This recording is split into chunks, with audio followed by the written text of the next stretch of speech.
नमस्ते दोस्तों, स्वागत है आप सभी का हमारे YouTube चैनल में। तो आज हम आप सभी के लिए बहुत ही बेहतरीन कहानी लेके आए हैं। इस कहानी का नाम है मोहताज कौन।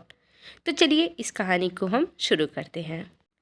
बहुत हो गया, आज तुम्हें फैसला करना ही होगा। इस घर में या तो मैं रहूँगी या तो तुम्हारी माँ। मैं अब इनके साथ नहीं रह सकती।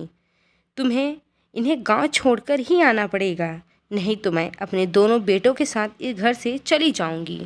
शोभा बहुत गुस्से में बोल रही थी, पर मैं अपनी माँ को इस उम्र में कैसे छोड़ सकता हूँ। मैं इनकी इकलौती संतान हूँ, दीपक ने कहा। ये सब मैं नहीं जानती हूँ। मैं इन्हें अपने साथ नहीं रख सकती, बस मैं इतना जानती हूँ।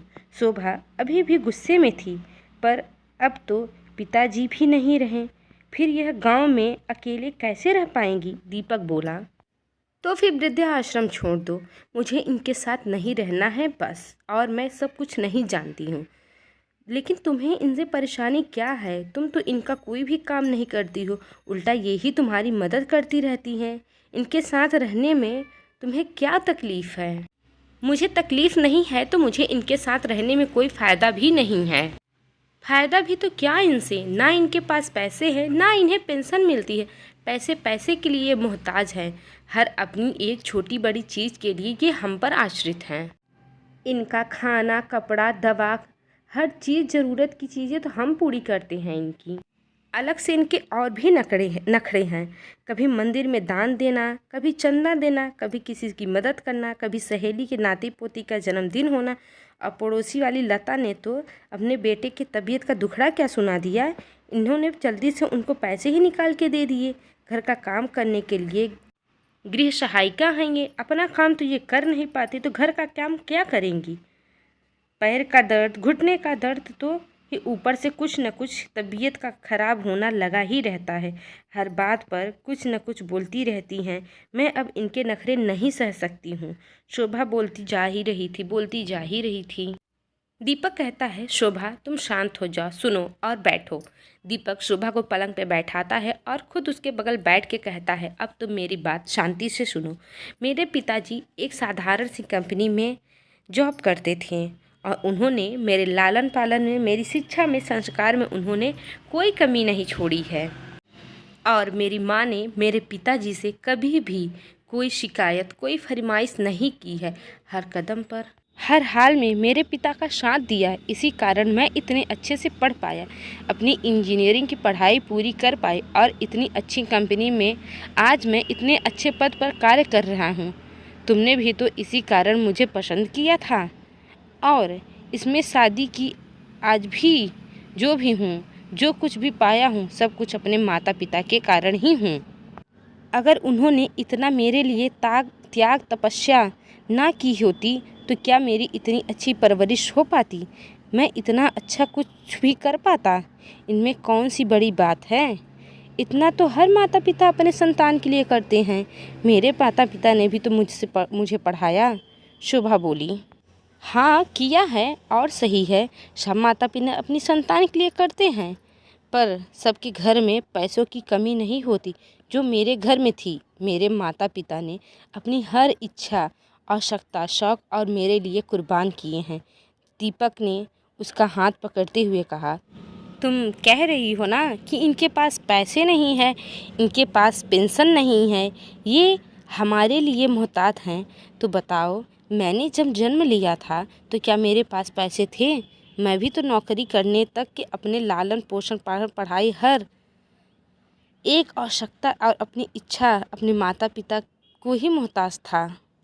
उन्होंने तो कभी इसका जिक्र भी नहीं किया। जब हमारी शादी हुई तो बच्चे हुए तो इन्होंने ही देखभाल की।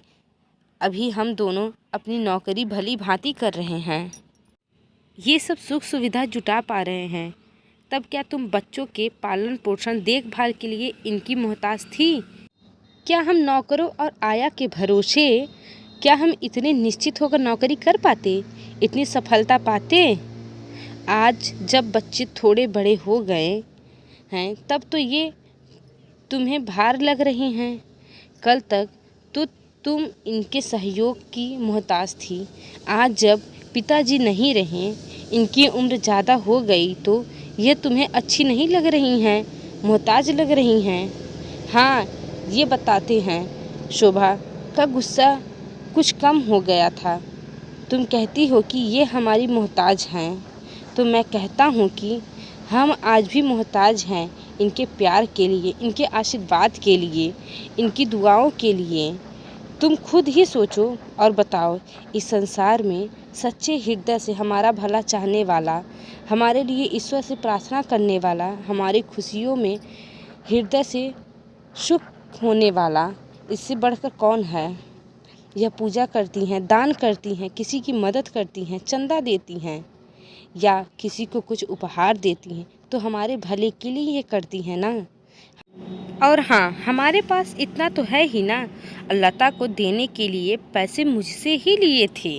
मैं तुम्हें बताना भूल गया था। दीपक गंभीर स्वर में बोला। बदले में हमसे क्या चाहती हैं? थोड़ा सा प्यार, ध्यान और सम्मान ही ना।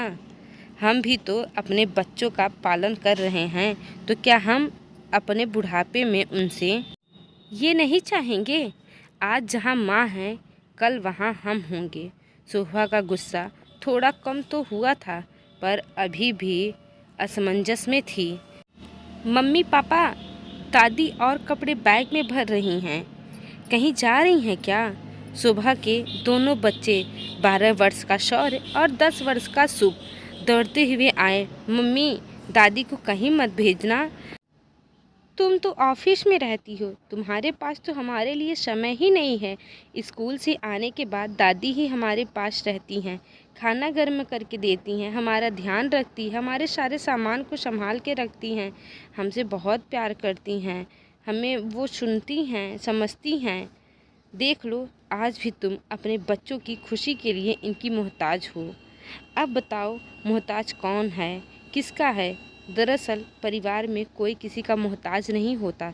परिवार की खुशी परिवार के सदस्यों के आपसी प्यार, सामंजस्य और सम्मान पर निर्भर रहता है। दीपक बेहतर शांत स्वर में बोलता है। शोभा को बात अब तक समझ में आ ही रही थी। वह थोड़ी देर चुप रहकर बोलती है, तुम ठीक कह रहे हो, मुझसे गलती हो गई, मुझे माफ़ कर दो। माफ़ी तो माँ से मांगो और मुझसे वादा करो कि आगे कभी ऐसा नहीं सोचोगी, मन में नहीं लाओगी। दीपक उसका हाथ पकड़कर माँ के पास ले गया। माँ, मुझे माफ़ कर दीजिए, आप हमेशा हमारे साथ रहेंगी। शोभा माँ के पाँव पकड़ते हुए बोली, मेरी प्यारी बहू। माँ ने शोभा को उठाकर गले लगा लिया। अरे, दादी हमारे साथ ही रहेंगी।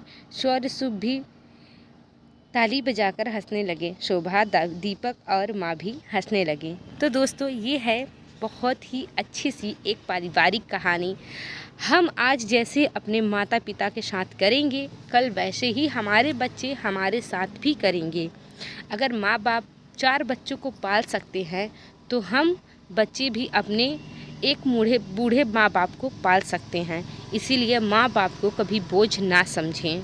तो दोस्तों, अगर आपको हमारी ये कहानी अच्छी लगी हो तो हमारे चैनल को लाइक, सब्सक्राइब, शेयर ज़रूर करिएगा और बेल आइकन को ज़रूर प्रेस करिएगा। इसी तरह से अच्छी पारिवारिक कहानी सुनने के लिए हमारे चैनल को सब्सक्राइब करिएगा। आप सभी का बहुत बहुत धन्यवाद।